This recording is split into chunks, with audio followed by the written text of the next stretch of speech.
Escuchen atentamente los susurros del terror en la hora de lo macabro. Una experiencia auditiva que desafiará sus sentidos y perturbará su mente.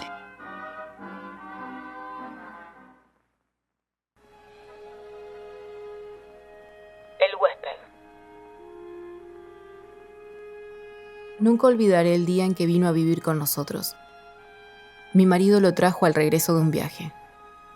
Llevábamos entonces cerca de 3 años de matrimonio. Teníamos 2 hijos, y yo no era feliz. Representaba para mi marido algo así como un mueble, que se acostumbra uno a ver en determinado sitio, pero que no causa la menor impresión. Vivíamos en un pueblo pequeño, incomunicado y distante de la ciudad. Un pueblo casi muerto, o a punto de desaparecer. No pude reprimir un grito de horror cuando lo vi por primera vez. Era lúgubre, siniestro, con grandes ojos amarillentos casi redondos y sin parpadeo, que parecían penetrar a través de las cosas y de las personas. Mi vida desdichada se convirtió en un infierno. La misma noche de su llegada, le supliqué a mi marido que no me condenara a la tortura de su compañía. No podía resistirlo. Me inspiraba desconfianza y horror. Es completamente inofensivo, Dijo mi marido mirándome con marcada indiferencia. te acostumbrarás a su compañía. Y si no lo consigues, No hubo manera de convencerlo de que se lo llevara. Se quedó en nuestra casa. No fui la única en sufrir con su presencia. Todos los de la casa, mis niños, la mujer que me ayudaba en los quehaceres, su hijito, sentíamos pavor de él. Solo mi marido gozaba teniéndolo allí. Desde el primer día, mi marido le asignó el cuarto de la esquina. Era esta una pieza grande, pero húmeda y oscura. Por esos inconvenientes yo nunca lo ocupaba. Sin embargo, él pareció sentirse contento con la habitación. Como era bastante oscura, se acomodaba a sus necesidades. Dormía hasta el oscurecer, y nunca supe a qué hora se acostaba.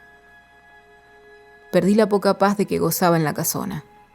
Durante el día todo marchaba con aparente normalidad. Yo me levantaba siempre muy temprano, vestía a los niños, que ya estaban despiertos, les daba el desayuno y los entretenía mientras Guadalupe arreglaba la casa y salía a comprar el mandado. La casa era muy grande, con un jardín en el centro y los cuartos distribuidos a su alrededor. Entre las piezas y el jardín había corredores que protegían las habitaciones del rigor de las lluvias y del viento que eran frecuentes. Tener arreglada una casa tan grande y cuidado el jardín, mi diaria ocupación de la mañana, era tarea dura. Pero yo amaba mi jardín. Los corredores estaban cubiertos por enredaderas que floreaban casi todo el año.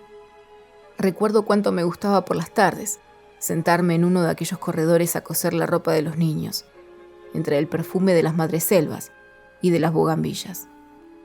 En el jardín cultivaba crisantemos, pensamientos, violetas de los Alpes, begonias y heliotropos. Mientras yo arreglaba las plantas, los niños se entretenían buscando gusanos entre las hojas.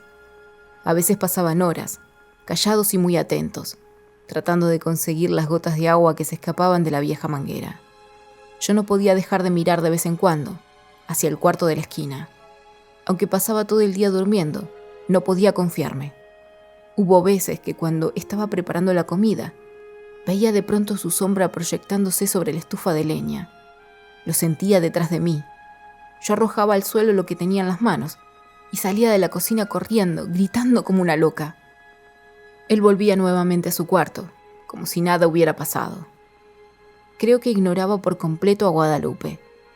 Nunca se acercaba a ella ni la perseguía. No hacía a los niños y a mí.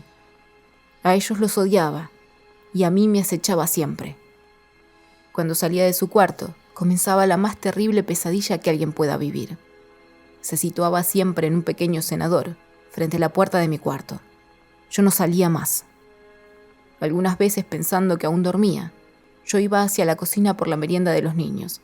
De pronto lo descubría en algún oscuro rincón del corredor, bajo las enredaderas. ahí está Guadalupe. Gritaba desesperada. Guadalupe y yo nunca lo nombrábamos. Nos parecía que al hacerlo cobraba realidad aquel ser tenebroso. Siempre decíamos, allí está, ya salió, Está durmiendo. Él. Solamente hacía 2 comidas. Una cuando se levantaba al anochecer y la otra, tal vez a la madrugada, antes de acostarse. Guadalupe era la encargada de llevarle la bandeja. Puedo asegurar que la arrojaba dentro del cuarto, pues la pobre mujer sufría el mismo terror que yo. Toda su alimentación se reducía a carne, no probaba nada más. Cuando los niños se dormían, Guadalupe me llevaba la cena al cuarto. Yo no podía dejarlos solos, sabiendo que se había levantado o estaba por hacerlo. Una vez terminadas sus tareas, Guadalupe se iba con su pequeño a dormir, y yo me quedaba sola, contemplando el sueño de mis hijos. Como la puerta de mi cuarto quedaba siempre abierta, no me atrevía a acostarme, temiendo que en cualquier momento pudiera entrar y atacarnos. Y no era posible cerrarla. Mi marido llegaba siempre tarde, y al no encontrarla abierta habría pensado, y llegaba bien tarde, que tenía mucho trabajo, dijo una vez. Pienso que otras cosas también lo entretenían. Una noche estuve despierta hasta cerca de las 2 de la mañana, oyéndolo afuera. Cuando desperté lo vi junto a la cama, mirándome con su mirada fija, penetrante. Salté de la cama y le arrojé la lámpara de gasolina que dejaba encendida toda la noche. No había luz eléctrica en aquel pueblo, y no hubiera soportado quedarme a oscuras, sabiendo que en cualquier momento... Él se libró del golpe y salió de la pieza. La lámpara se estrelló en el piso de ladrillo y la gasolina se inflamó rápidamente. De no haber sido por Guadalupe, que acudió a mis gritos, habría ardido toda la casa. Mi marido no tenía tiempo para escucharme, ni le importaba lo que sucediera en la casa. Solo hablábamos de lo indispensable. Entre nosotros, desde hacía tiempo el afecto y las palabras se habían agotado. Vuelvo a sentirme enferma cuando recuerdo. Guadalupe había salido a la compra y dejó al pequeño Martín dormido en un cajón, donde lo acostaba durante el día. Fui a verlo varias veces. Dormía tranquilo. Era cerca del mediodía. Estaba peinando a mis niños cuando oí el llanto del pequeño, mezclado con extraños gritos. Cuando llegué al cuarto lo encontré golpeando cruelmente al niño. Aún no sabría explicar cómo le quité al pequeño y cómo me lancé contra él con una tranca que encontré a la mano. Y lo ataqué con toda la furia contenida por tanto tiempo. No sé si llegué a causarle mucho daño, pues caí sin sentido. Cuando Guadalupe volvió del mandado, me encontró desmayada, y a su pequeño lleno de golpes y arañazos que sangraban. El dolor y el coraje que sintió fueron terribles.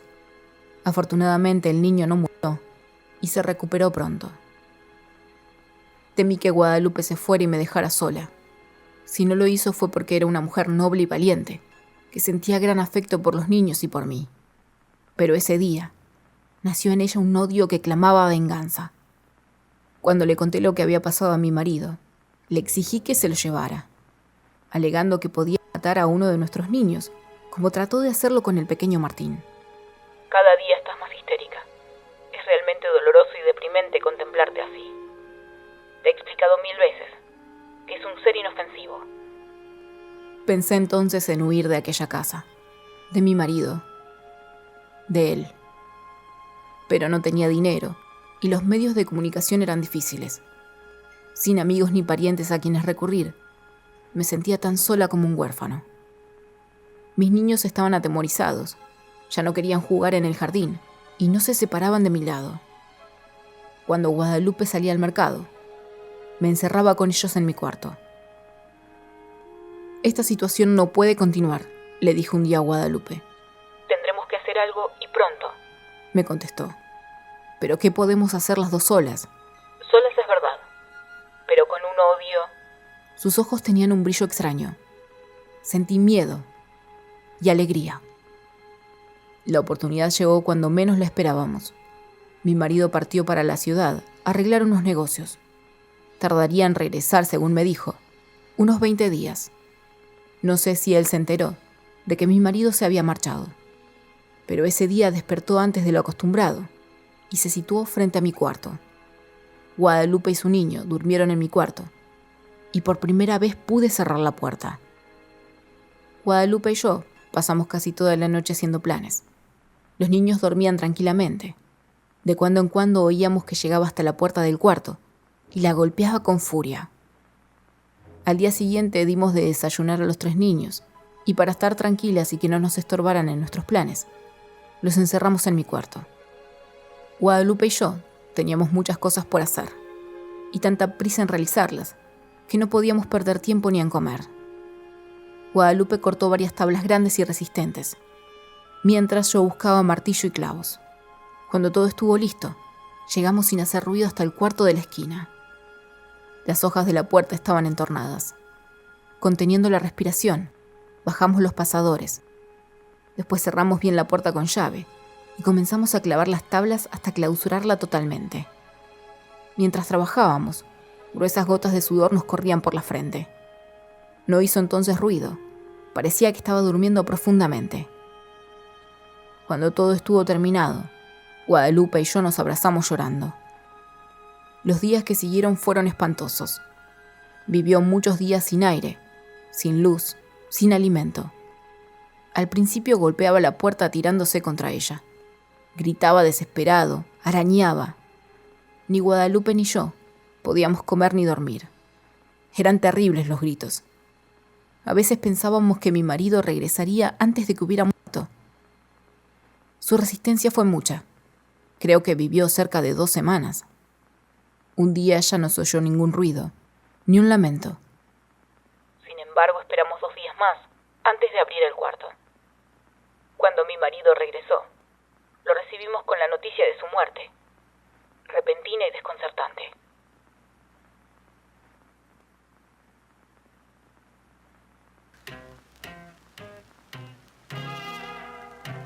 Concluimos otro capítulo oscuro en la hora de lo macabro. Pero recuerden, en la oscuridad siempre habrá más historias por descubrir.